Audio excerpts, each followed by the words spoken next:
Even if you have developed your faith to that point, but you don't have love, you have nothing. Okay?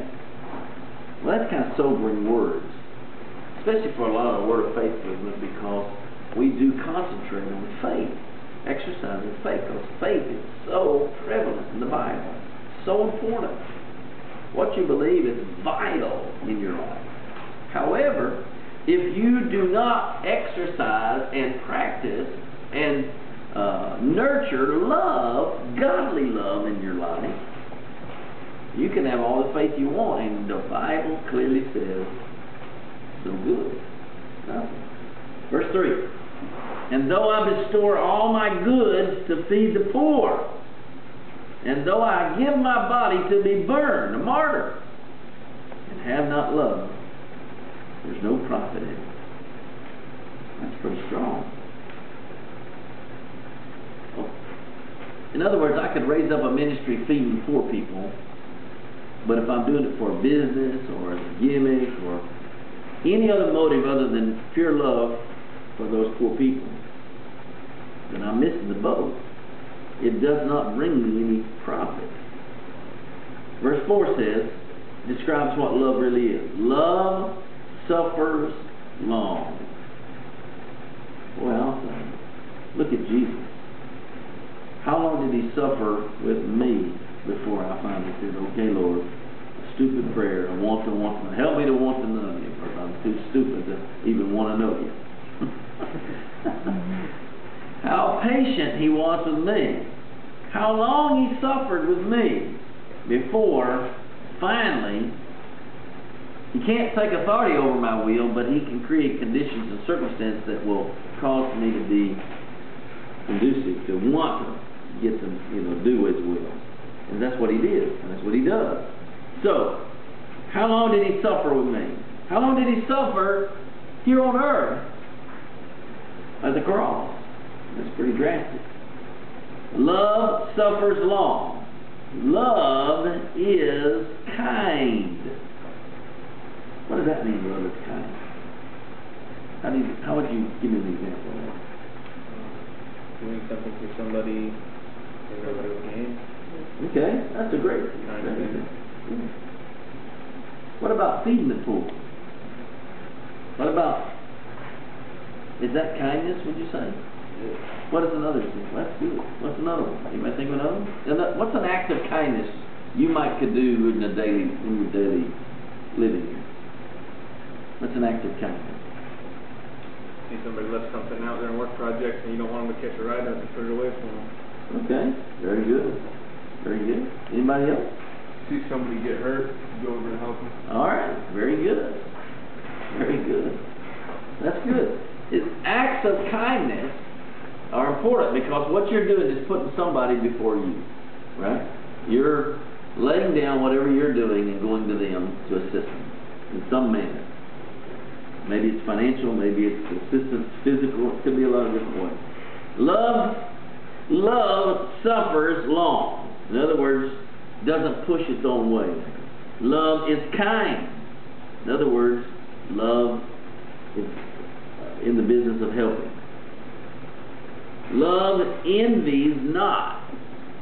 That's a thing. Think about it, Envy is a problem out there in the world. I'm telling you, we're highly trained in envy before we get saved. We're envious. This world is the advertising, the promotion is built on greed and envy. I got to be like the Joneses. Well, they got a swimming pool. I need one. They got a new car. We got to get one too. Envy, greed. But love, it says right here, love envies not. It's not envious. Hallelujah. Love vaunteth not itself. Who's kind of the translation clarifying vaunteth? Verse 4. Is not boastful. All right. Not proud. And it kind of goes along with envying too. Love is not proud. How how would you say, give me an example of that in daily life? Love is not proud. Okay, not cocky, arrogant, conceited, sarcastic. Sarcastic could be right. What did you say? Conceited. Conceited, all right. Good. Love is not these things. Now, these things may have been a part of us when we came to know Jesus. But since we've known Jesus now, then He's changing us.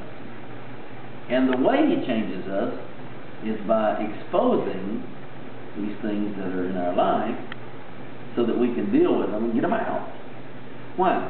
Because if we allow them to stay there, then they'll spoil the fruit. They'll cause us to go astray in some manner. Not forever, but I'm just talking robbing your victory temporarily. All right? Now, obviously when you first come to Jesus, He's not in there trying to get all this stuff out because it'd be overwhelming. But as you walk with Him, you'll confront these things, and it may take weeks, months, even years to really deal with them. Maybe just one issue out of this, maybe more than one, to get it out. But this is how faith operates. Faith does not give up, right? Faith does not quit. Faith does not throw in the towel and faint. Faith stays with it. Even though you might find yourself succumbing to the same issue over and over for a while, you don't give up because you know love has more power. Faith has more power than this demonic or humanistic attitude or thinking. All right, you with me? Okay. So we're still on verse 4. Vaunteth not itself, is not puffed up. Verse 5. Does not behave itself unseemly. Somebody read that out. It is not rude. Not rude. Or self-seeking. Or self-seeking. Doesn't demand. Oh, wow, that's a good one. That's a tough one sometimes, isn't it? I gotta have my way. I'm gonna take my blocks and go home. You ever seen kids playing? If they don't get their way, they bust everything up, throw it, grab it and leave, go pout in the corner. Well, that's what we as Christians do, spiritually speaking, sometimes. You know, even though we may have grown bodies, spiritually we're still babies, and God is looking down upon us, and we're kicking our building blocks because we didn't get our way. Right?